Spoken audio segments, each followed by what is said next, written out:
जय श्री ओम नमः सिद्धेभ्य नमो अरिहंताणं नमो सिद्धाणं नमो आयर्याणं नमो वज्जायाणं नमो लोये सव्वसाहुणं जिन स्वानुभूति से खीरी मम स्वानुभूति मधिगिरी श्री विमल धारा जैन श्रुत आनंद अमृत से भरी समता प्रवाह बहावती रागादि विकल्प तोरी के माँ सरस्वती प्रतिभाव वंदन दृष्टि निज में जोरी के दृष्टि निज में जोरी के।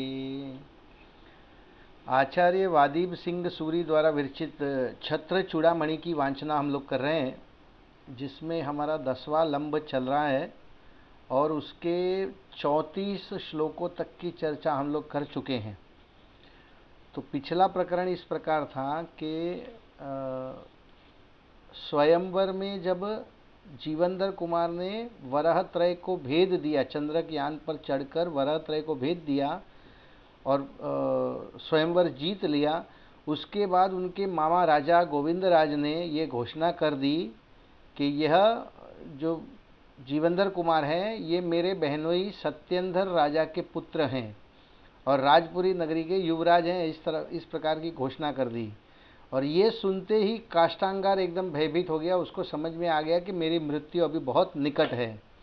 और फिर पिछले श्लोक में 34 नंबर के श्लोक में जीवंधर कुमार के जो मित्र थे उन्होंने भी काष्टांगार को जीवंधर कुमार के विरुद्ध बहुत भड़काया। अब अपने को 35 नंबर श्लोक से बात को आगे बढ़ाना है। पेज नंबर 481 पर दुष्ट काष्टांगार द्वारा युद्ध की घोषणा। मत्सरी कौरवेणायं भर्तसानादिर्युत्सतत् मत्सराणा हि नोदिति वस्तु याथाथ मच्चितम। अन्वयार्थ, फिर मत्सर भाव रखने वाले इस काष्टांगार ने ताड़न और अपमान से कुरुवंशी जीवंधर कुमार के साथ युद्ध करने की इच्छा की। अत्र नीति, निश्चय से मत्सरी पुरुषों के पदार्थ के स्वरूप का विचार करना नहीं होता है। सरलार्थ, जीवंधर कुमार के मित्रों के भड़काने या उकसाने से एवं दूसरों का उत्कर्ष सहन न होने से क्रोधित होकर काष्टांगार ने बलशाली तथा पुण्यवान जीवंधर कुमार से युद्ध करने की इच्छा प्रकट की। उसकी घोषणा हो गई थी कि ये जीवंधर कुमार जो है वो सत्येंद्र राजा के पुत्र हैं। उसके ऊपर जीवंधर कुमार के मित्रों ने भी उसको काष्टांगार को भड़काया। ये भड़काने से उसको काष्टांगार को इच्छा हुई कि मैं जीवंधर कुमार से युद्ध करूंगा, क्योंकि मत्सर भावना युक्त मनुष्य को वस्तु के यथार्थ स्वरूप का अर्थात हिताहित का विचार ही नहीं रहता। वो ये समझ ही नहीं पाया कि ये कितने पुण्यशाली और बलशाली हैं और इन्होंने आगे भी अनेक बार मेरे को अनौपचारिक पराजय का स्वीकार करना पड़ा है मुझे। मतलब कि जितनी भी बार सेना को भेजा जीवंधर कुमार को पकड़ के लाने में, तब भी सफल नहीं हो पाए। पकड़ के लेके आ गए तो मारने का मृत्युदंड भी दे दिया, तब भी उसको मारने में सफल नहीं हो पाए जीवंधर कुमार को। इस प्रकार का वस्तु स्वरूप का विचार ही नहीं किया, हिताहित का विचार ही नहीं कर पाया। विशेषार्थ, राजा गोविंदराज मेरे विरोध में ही लड़ेंगे, अन्य अनेक राजा भी जीवंधर कुमार के साथ देंगे। जीवंधर कुमार अकेले ही अत्यंत सामर्थ्यशाली हैं, उनका मित्र परिवार भी बहुत बड़ा है। ये सब बैकग्राउंड बता रहे हैं कि जीवंधर कुमार के साथ लड़ने वाले कौन हैं और काष्टांगार कैसे अकेला पड़ा हुआ है। ये सब बातों का विचार भी उसने नहीं किया। जब जीवंधर कुमार सेठ गंदोदकट के घर में निवास करते थे उस समय ही उनके पराक्रम का ज्ञान हो चुका था। इतना सब ज्ञान होते हुए भी मत्सर भाव के कारण काष्टांगार विचार शून्य हो गया तथा अविवेक पूर्वक जीवंधर कुमार से युद्ध करने की घोषणा कर दी। अगला श्लोक 36 नंबर का। युद्ध के समय राजाओं में भेद। केचित् कौरवतः केचिद्वैरितोऽप्यभवन्नृपा सुजनेतरलोकोऽयमधुना न हि जायते। अन्वयार्थ, उस युद्ध में कुछ राजा तो जीवनधर कुमार की ओर हो गए और कुछ शत्रु के पक्ष में हो गए। अत्र नीति, निश्चय से सज्जन और दुर्जन का पक्ष करने वाला यह संसार अभी नहीं हुआ है, किंतु हमेशा से चला आ रहा है। क्या बता रहे हैं कि जैसे ही युद्ध की घोषणा हुई तो कुछ राजा जीवनधर कुमार के पक्ष में चले गए, कुछ काष्टांगार के पक्ष में चले गए, शत्रु पक्ष में। और फिर बताया कि सज्जन और दुर्जन का पक्ष करने वाला यह संसार में हमेशा सज्जन का भी पक्ष लेने वाले होंगे, दुर्जन का भी पक्ष लेने वाले होंगे। और ऐसा स्वरूप संसार का ये अभी नहीं हुआ है, हमेशा से ऐसा ही चला आया है। सरलार्थ, युद्ध का निर्णय होते ही कुछ विशिष्ट विचारशील और बलवान राजा जीवनधर कुमार के पक्ष में और कुछ निकृष्ट विचार वाले तथा बलहीन राजा काष्टांगार के पक्ष में हो गए, क्योंकि इस संसार में कुछ मनुष्य सज्जनों के और कुछ मनुष्य दुर्जनों के पक्षपाती सदा से ही होते आए हैं। विशेषार्थ, संसार में सदा ही सज्जन और दुर्जन लोग रहे हैं और उनके पक्षपाती भी अनादिकाल से ही हैं। इस अनादिकालीन संसार का स्वरूप ही ऐसा है, ये इसी प्रकार का स्वरूप है। कभी ऐसा नहीं हो सकता कि अच्छे के पक्ष में ही सारे लोग हो जाएंगे, उसके विपक्ष में भी होंगे। और ये अपने शास्त्रों में तो इसका उदाहरण अपने को मिलता है ऋषभ देव की सभा में, जब उनके पौत्र मारीची के बारे में ये घोषणा हो गई कि यह 24वां तीर्थंकर महावीर बनेगा, तब भी उसने, उस मारीची के जीव ने वहाँ पर ऋषभ देव का भी विरोध कर लिया और बाकी सबका विरोध करके उस सभा से निकलकर, समोशरण से निकलकर उसने 363 मतों की स्थापना कर दी। तो आप विचार कर लीजिए, कूड़ा कोड़ी सागर पहले भी ऐसा ही हुआ कि सच का साथ कोई नहीं देना चाहता। ऋषभ देव ने राग द्वेषवश नहीं कहा था, जो होने वाला था, जो भविष्य में घटने वाला था, उस घटना का उल्लेख किया है। उन्होंने डिक्लेयर नहीं किया कि मैं इनको बनाऊंगा, मारीची को मैं महावीर बनाऊंगा, ऐसा डिक्लेयर नहीं किया था उन्होंने कहा था ये मारीची का जीव जो है वो 24वां तीर्थंकर बनेगा, मेरे कहने से नहीं बनेगा, इसके योग ही ऐसे हैं कि ये 24वां तीर्थंकर बनेगा। लेकिन बात ऐसी है कि यदि उसका विरोध नहीं करता तो वो 24वां तीर्थंकर कैसे बनता। उस बात का उसने विरोध किया क्योंकि उसको कोड़ा कोड़ी सागर तक संसार में परिभ्रमण करना था। यदि विरोध नहीं करता, समर्थन कर लेता, तो कोड़ा कोड़ी सागर तक संसार में कैसे भ्रमता। तो ये ऐसा जो स्वरूप है पक्ष और अपक्ष का, सही का भी पक्ष लेने वाले लोग होंगे, गलत का भी पक्ष लेने वाले होंगे, ये अनादि से चला आ रहा है। संसार में सदा ही सज्जन और दुर्जन लोग रहे हैं और उनके पक्षपाती भी अनादि काल से ही हैं। इस अनादिकालीन संसार का स्वरूप ही ऐसा है। अतः इस युद्ध प्रसंग पर भी कुछ राजाओं ने जीवनधर कुमार का पक्ष लिया और कुछ ने काष्टांगार का पक्ष लिया। इसमें कुछ भी आश्चर्य और खेद नहीं है, यह पक्षपात स्वाभाविक ही है। हो सकता है काष्टांगार के कुछ रिलेशन वाले राजा भी होंगे, किसी ने अपनी बहन दी होगी, किसी ने अपनी बेटी दी होगी, तो वैसे भी होंगे। और कुछ के ऊपर काष्टांगार ने कुछ अच्छा कार्य किया होगा, उस कारण से भी उन्होंने काष्टांगार का पक्ष लिया। अगला श्लोक देखते हैं 37 नंबर का। युद्ध का परिणाम। कौरवौप्याहवैरांति लोकांतरम जीगमत दुर्बला ही बलिष्ठेन बाध्यन्ते हंत संस्रुतो। अन्वयार्थ, कुरुवंशी जीवनधर कुमार ने भी संग्राम में शत्रु को परलोक पहुंचा दिया। अत्र नीति, खेद है, हाय, निश्चय से संसार में दुर्बल प्राणी बलवानों से हारते आए हैं। सरलार्थ, कुरुवंशी बलवान जीवनधर कुमार ने निर्बल काष्टांगार को युद्ध में परलोक पहुंचा दिया, क्योंकि संसार में बलवान जीव दुर्बल प्राणियों पर सदैव विजय प्राप्त करते ही हैं। अगला श्लोक देखते हैं 38 नंबर का। युद्ध एवं अणुव्रतों का स्वरूप। अतः संग्राम संभ्रमं कौरवोयमवारयत मुधावधाधिभीत्या ही क्षत्रियाव्रतिनो मता। अन्वयार्थ, इसके अनंतर इस जीवनधर कुमार ने शत्रु के मर जाने पर संग्राम के आरंभ को बंद कर दिया। शत्रु मर गया तो युद्ध विराम हो गया। अत्र नीति निश्चय से व्यर्थ निष्प्रयोजन हिंसादिक 5 पापों के डर से क्षत्रिय लोग व्रती माने गए हैं। देखिए यहाँ पे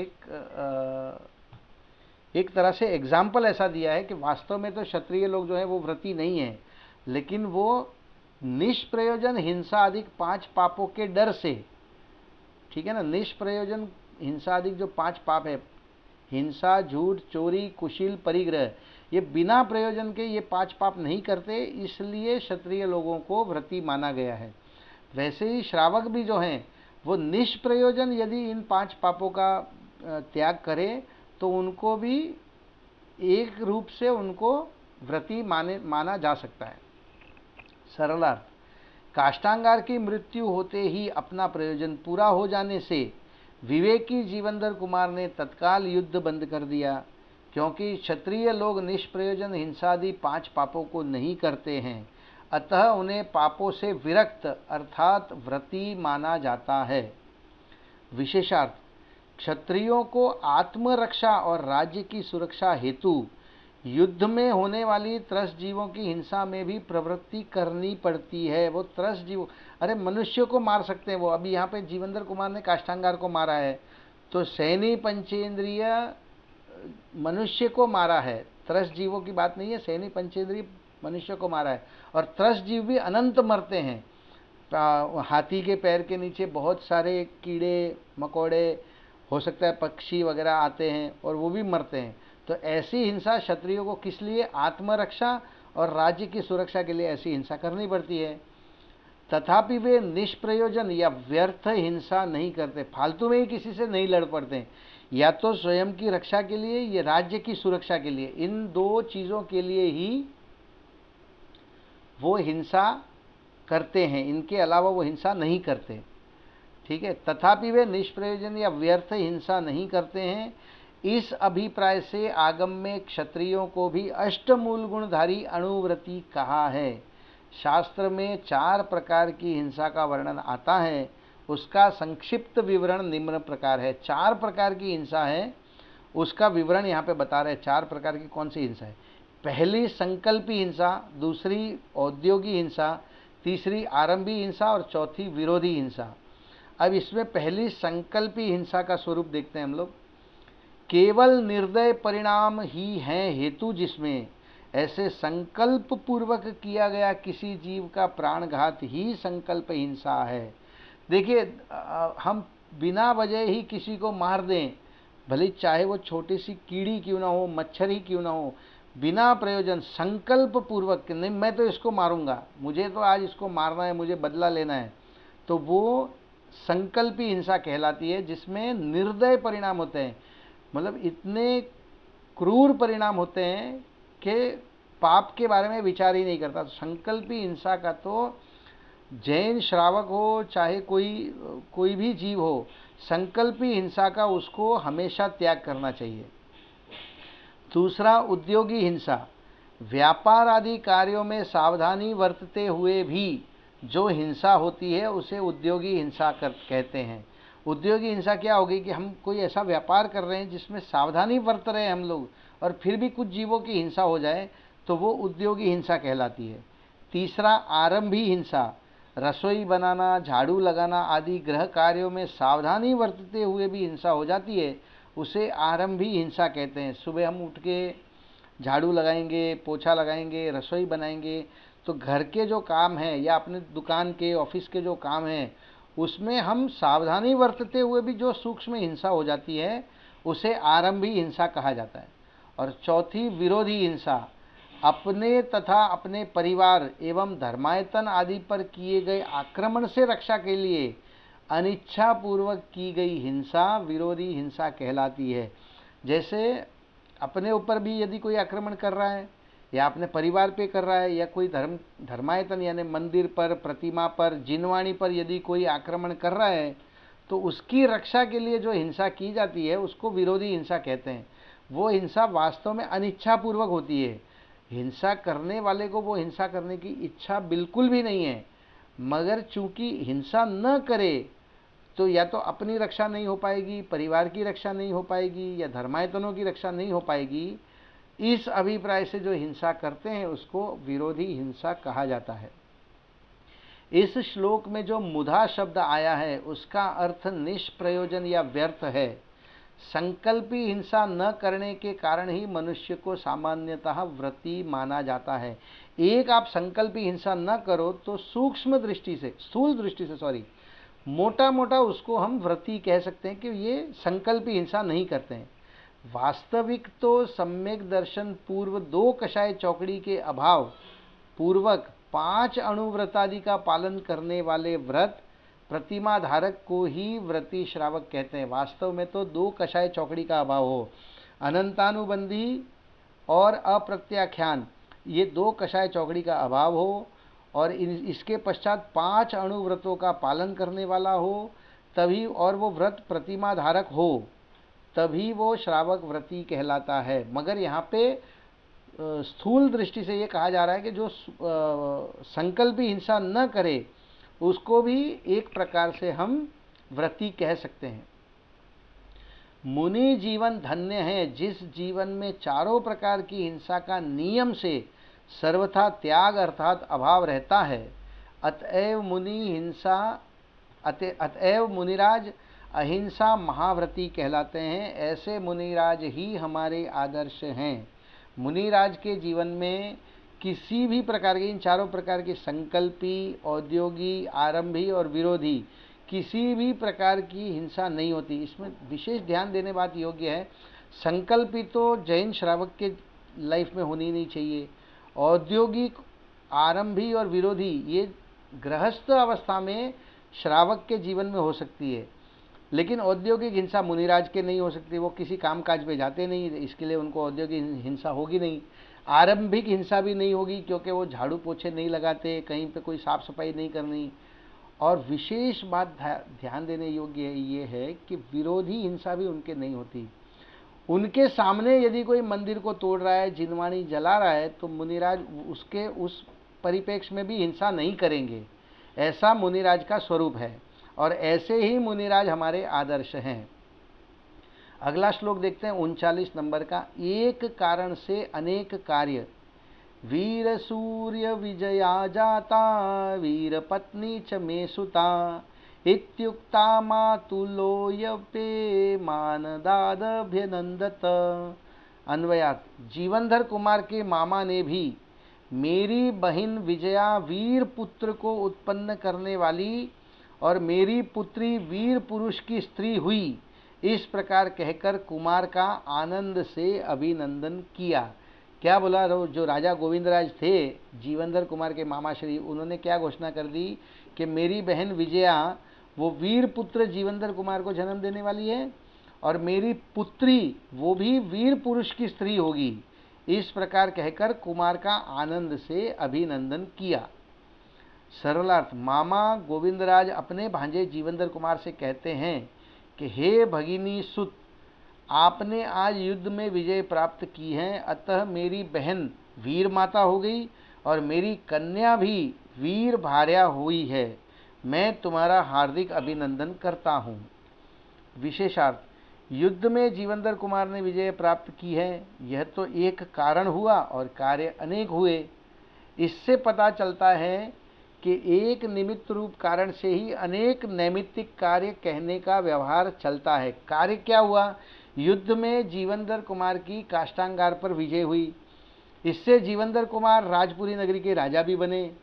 जो विजया माता है, उनकी जन्मदायित्री माता, वो भी वीर माता हो गई। और अपने स्वयंवर में जीवनधर कुमार जीते थे, इसलिए गोविंदराज की पुत्री जो है वो वीर भार्या हो गई। तो एक ही कार्य से अनेक कार्य नैमित्तिक रूप कार्य होते हैं, ऐसा व्यवहार चलता है। अगला श्लोक देखते हैं 40 नंबर का। सामंतिक राजाओं के व्यवहार में परिवर्तन। समन्ततः सामायाताः सामन्तास्तं शिशेवैरे, समोहि नाट्य सभ्यानाम संपदाचम लयोदय। अन्वयार्थ, फिर चारों ओर से आए हुए छोटे छोटे देश के राजा उनकी सेवा करने लगे। अत्र नीति निश्चय से नाटक के सभ्यों अर्थात दर्शकों के लिए नाटक के पात्र की संपत्ति का नाश और उदय तुल्य होता है। सरलार्थ, स्वयंवर के निमित्त से आए हुए सामंतिक अर्थात चारों ओर के राजा युद्ध में काष्टांगार के मरते ही अब जीवंदर कुमार की सेवा करने लगे, क्योंकि नाटक के रंगमंच पर होने वाली हानि लाभ की घटनाओं का अच्छा या बुरा प्रभाव दर्शकों पर होता ही नहीं है। विशेषार्थ, प्रत्येक मनुष्य अपना ही प्रयोजन सिद्ध करना चाहता है, उसे दूसरे के हानि लाभ से कोई मतलब नहीं होता। काष्टांगार की पराजय पर मानो कुछ विशेष हुआ ही नहीं, ऐसी सहजता से सामंतिक राजगण जीवंदर कुमार की सेवा करने लगे।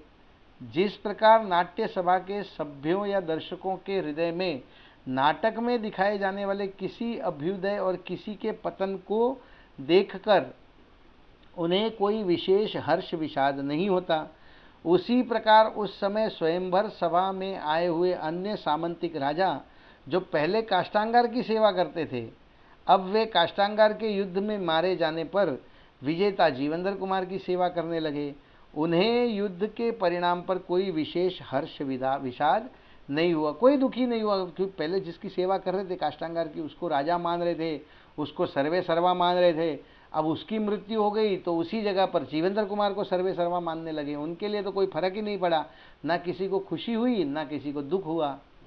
अगला श्लोक देखते हैं 41 नंबर का, जीवंधर कुमार की विशेष प्रवृत्ति का वर्णन। राजपुर्यामगाच्छाय मभिषेक्तु जिनालयं भगवद्दिव्य सानिध्ये निष्प्रत्युहा ही सिद्धय। अन्वयार्थ, फिर यह जीवंदर कुमार राजपुरी नगरी के अंदर राज्याभिषेक से अभिषिक्त होने के लिए जिन मंदिर में दर्शनार्थ गए, मतलब राज्य अभिषेक होने से पहले जिन मंदिर के दर्शन किए। अत्र नीति निश्चय से भगवान की दिव्य समीपता होने से सिद्धियां निर्विघ्न प्राप्त होती हैं।